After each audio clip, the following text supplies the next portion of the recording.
Batyagan mo pa ako? Oo. Kamusta ang buhay natin? Nahirap. Dito ka nag-iigib? Ano ini? Ikaw lang mag-iigib niyan? Oo. O anong halaga ng pera? 1,000. Paano mo nalaman? Kasi makisil.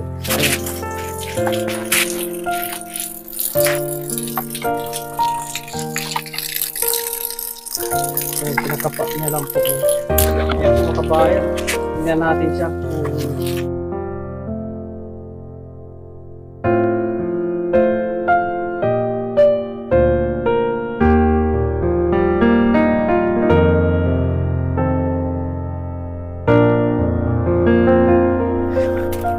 Puntahan na natin mga kabayan si Tatay Pidong. Kumpare ito ni Papa po. Maying aga tay. May buntag sa imo. Maka-intindi ka lang kan Tagalog? Oo. Okay lang. Tagalog kag Cebuano eh. Pwede Cebuano. Pinuntahan ko dito kasi si Toto, yung bulag bla, Oo. imo nga anak apo. Apo gida apo. Apo nimo. Oo. Wala na siyang magulang, may ara pa. Ato sa Manila babae. Ah, ano yan ginaobra di? Ang obra gid sag-ob buntag hapon. Igib, Saka lubi kon magpakupras. umakyat sa ng lubi. Maakyat. O siya nang marunong na makyat ng O lubi. kaya niya? O Oh? kaya, bunga ng kuan siya manugdugos. O grabe mga kabayan, nakaabilid siya din sa subong. Ha? Siya din siya. Kuha tubi. Na nag-ob. Tanwa da karon makungkwang na. Ay, ato. Okay lang ma, interviewin ko anay. Uy, siguro siya. Yan po, nandun mga kabayan, oh. Oy, Papa. Umakyat siya ng, ano? Samahan niyo ako mga kabayan. Nandito siya, ito. Ano, nag-iigib.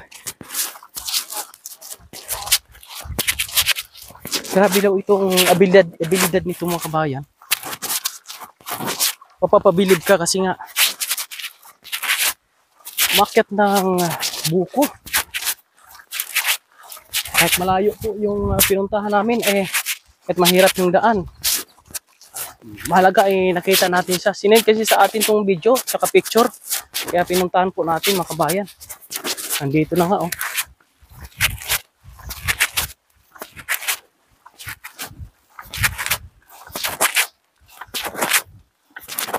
Oh, nakakaramdam ka agad siya. Alam niya kaagad na may papalapit sa kanya. To! Hinga ka to!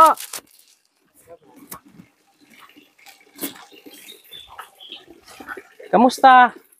Okay lang. Batyagan mo pa ako?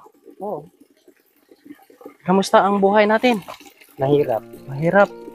Dito ka nag-iigib? Ano ini? Ikaw lang mag-iigib niyan? Oo. Ano, galing doon sa bahay? Sa bahay mo? Papunta dito? Hindi ka naliligaw? Hindi. Maliit na ako, ganyan ang magawa ko. Ibig sabihin mga kabayan, maliit pa daw siya, pinagawa niya na ito, kaya kabisado niya na yung daan. Oh, may ara ka, asawa? Wala pa akong asawa. Ilan na yung edad? 28. Bata pa, pwede ka pa mag-asawa. Wala naman lang manliligaw sa atin. Walang nangliligaw sa'yo. Wala. Ikaw ang mangligaw eh. Wala man akong trabaho. Kahit walang trabaho, pwede naman mangligaw. Alam mo naman ang panahon ngayon. Pag wala kang pera, hindi ka naman asahan ng babae. Totoo po yan mga kabayan. Pag wala kang pera, hindi ka magustuhan ng babae. Anong pwedeng maitulong ni Kuya Raymond sa imo? Makatulong po ako ng pamilya ko. Katulong ka sa pamilya mo, kay lulo mo. Kay lulo siya nakatira, kay lulo po niya mga kabayan. Ano ba ang gusto mong itulong kay lulo mo? Na may pangbili kami ng bigas. Kahit ganito yung sitwasyon niya, ay gumagawa siya ng paraan para po ay makapag handog o makapagbigay ng tulong po doon sa kanyang lulo. Sa pamagitan po ng pag-iigib, pagtutulong sa pagkukupra, at iba pang gawain. Kaya niyang, mga kabayan, gawin. Kaya ko yan lahat. Kung ano ang kaya ng normal na tao, kaya niya rin gawin, mga kabayan. Tulad nito, 2 balde. Mabigat siguro ini. Pinupuno mo na eh? Parang Pinupuno ko yun. Tay, mapunta tayo sa balay ni lolo mo. Wala pa, hindi pa napuno. Di pa napuno, gali. Pupunuin muna namin itong mga kababayan. At ito yung unang pagkakataon na narating natin sila. Si Kuya. Ano ang totoo mo to pangalan? Mildan po. Meldan? Hmm. Yan po mga kabayan. Kailangan lang po talaga nila dito. Ano lang, bigas lang. Pera. Mga kabayan. Isa na lang tayo. Ha? Ako magdala ng isa. Huwag na, ako na. Ha? Ako na. Ikaw na. Mabigat dalawang balde. Kahit 3 pa nga, kaya ko yan. Pwede mag-asawa kasi nga malakas. Wala. Kaya nga, walang pera eh. Mabuti sana kung napag-aral ako. Kasi hindi ako nakapag-aral. Mahirap kami. Kahit anong grade? Sinuturan lang ako noon. Tagal na yun, pero hindi na nagbalik kasi may sakit yung chicha. Tapos, at saka mahirap. Hindi ko napaaral. Pero kaya mo pang tumingin ng, hindi naman sa makakita, no? Kaya mo pang kumilala ng halaga ng pera? Hindi ko makabisado yung lahat. Lahat. Tingnan mo daw kung pila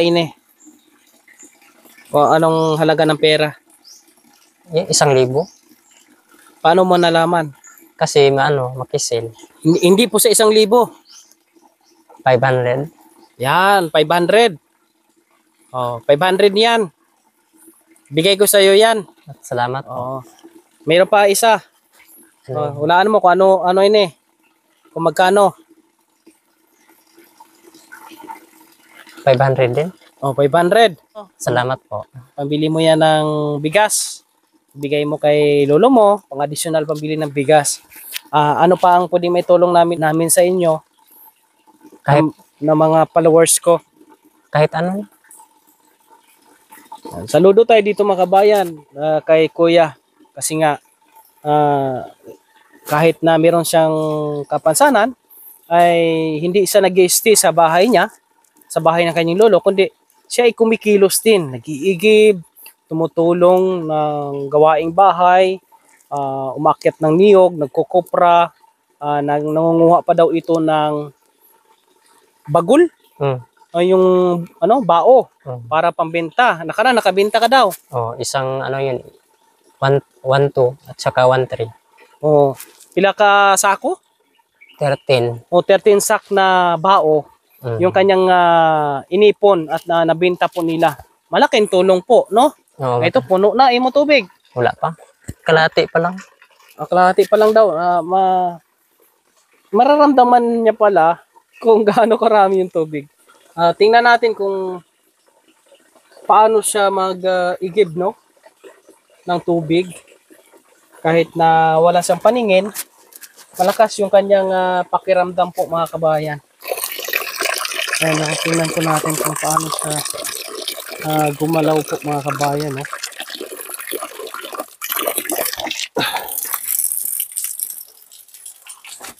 Kaya niya po mag-ano. Ayan.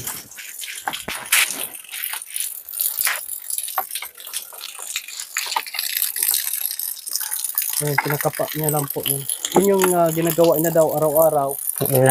Tuwing umaga po mga kabayan. And nararamdaman niya kung kulang pa o hindi yung laman. Ayan po mga kabayan. Tingnan natin siya kung paano siya maglakad po mga kabayan na wala pong paningin.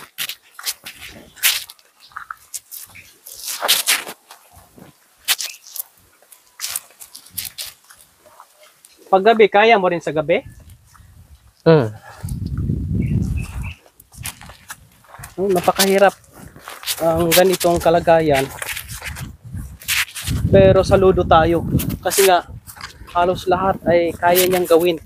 Kung ano yung nagagawa nating mga normal, nagagawa po niya mga kabayan.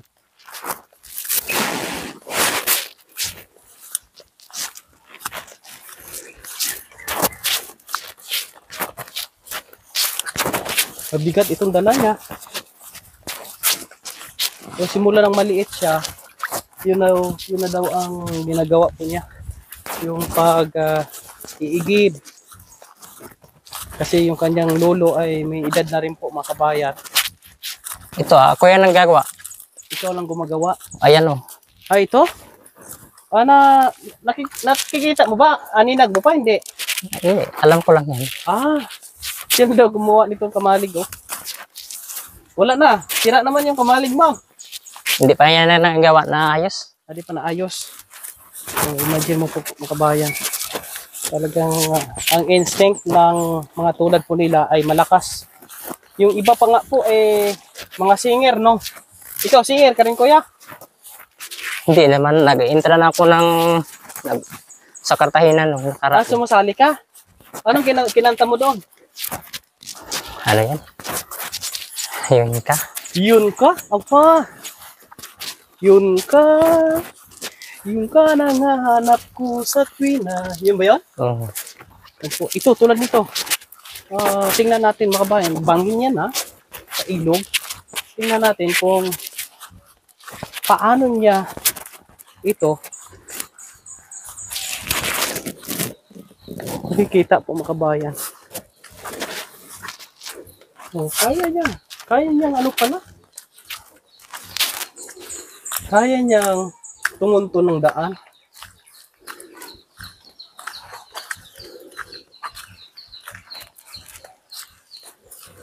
Punta tayo doon sa bahay ng kanyang lolo. Talagang ayuda lang po dito ang ni kuya, yung needs po nila. Yan po, no? Napakita na po natin sa inyo kung ano po ang ginagawa po niya.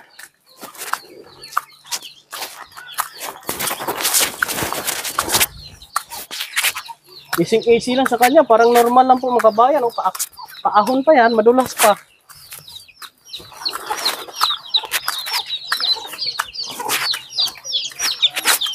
Yan. Dito lang muna tayo at tingnan natin siya kung paano niya ginagawa. Ayan. Tapos papasok niya sa loob ng bahay.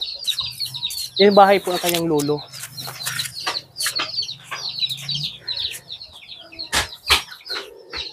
Yan, papasok sa loob. Mabilis man siyang kumilos.